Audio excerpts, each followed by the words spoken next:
Hi there crafters, it's Louise with you today on behalf of Kitaholic Kits, and I am sharing a June 2020 layout with you today inspired by the Distress Oxide sprays. Now this month we got carved pumpkin and faded jeans, but in the last couple of months we've had a few extra Distress Oxide sprays. So I sort of wanted to do like no rainbow background but kind of inspired by a rainbow, and I created a layout recently where I used these sort of cubed backgrounds like a checkerboard, and I started off with that sort of thing in my mind, but it developed differently from there.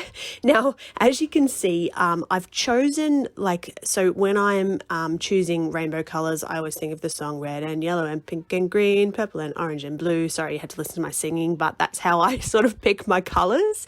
And I didn't have a red Distress Oxide spray, so I'm using the Distress Oxide ink pad, and I'm going to show you later how I actually did that. But basically, as you can see, I'm just adding colors in the cubes and a few little splatters over the top of those colors just to blend all that in.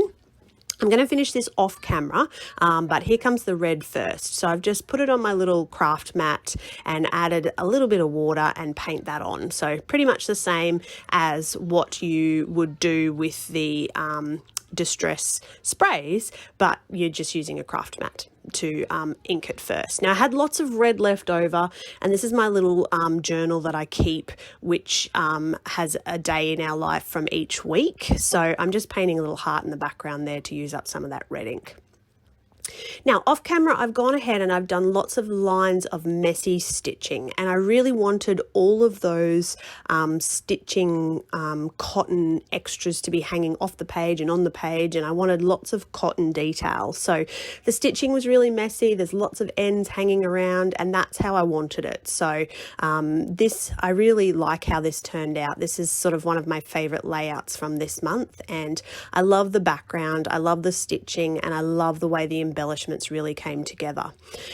Now the star patterned paper was just screaming at me to fussy cut, and I am not a fussy cutter. I don't do it frequently. I like layers and I like simple, but the stars I really wanted to fussy cut, so I did. And I love how they look on this page. I love the enhancement that they make to those sort of background colors that the cubes of color that I've added onto that white cardstock.